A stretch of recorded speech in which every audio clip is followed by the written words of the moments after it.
রূপমকে একটা চাকরি দিন। এমএ পাস, বাবা নেই, আছে প্রেমিকা, সে আর 2-1 মাস থাকবে। তারপর নদীর এপার থেকে ওপারে গিয়ে বলবে, রূপম আজ চলি, তোমাকে মনে থাকবে চিরদিন। রূপমকে একটা চাকরি দিন, যে কোনো কাজ, পিয়নের কাজ হলেও চলবে। তমালবাবু ফোন তুললেন।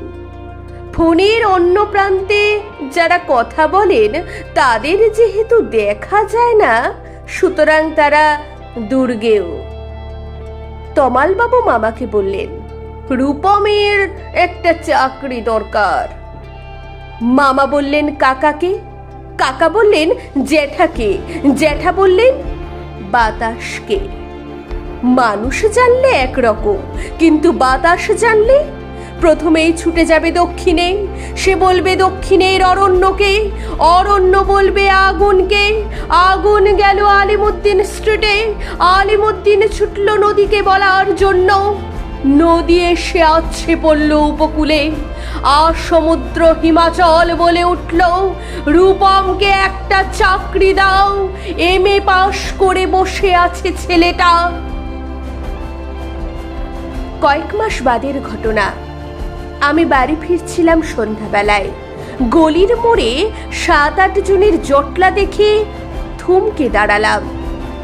জল থেকে সদ্য তুলে আনা রূপমের ডেড বডি, সারা গায়ে ঘাস, খড়কুটো, হাতের মুঠোয় ধরে থাকা একটা 1 টাকার কয়েন।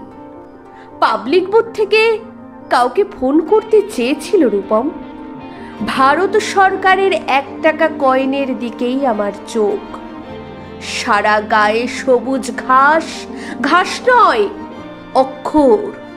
এমএ পাস করতে একটা ছেলেকে যত অক্ষর পড়তে হয়, সেই সমস্ত ব্যর্থ অক্ষর ওর গায়ে লেগে আছে।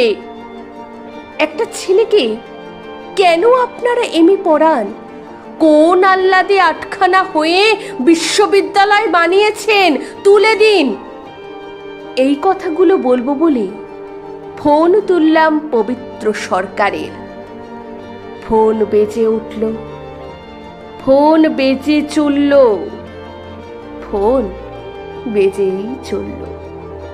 20 বছর ধরে ওই ফোন বেজে চলেছে, আরো 20 বছর বাজবে।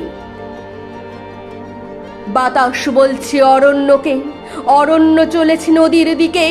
নদী উপকূল থেকে আছড়ে পড়ে বলল, রূপমকে একটা চাকরি দিন। কে রূপম? রূপম আচার্য, বয়স 26, এমএ পাস, বাদিকের গালে একটা কাটা দাগ আছে। এতক্ষণ শুনছিলেন কবি সুবোধ সরকারের কবিতা রূপম। আমি বিপাশা দেবনাথ। নমস্কার।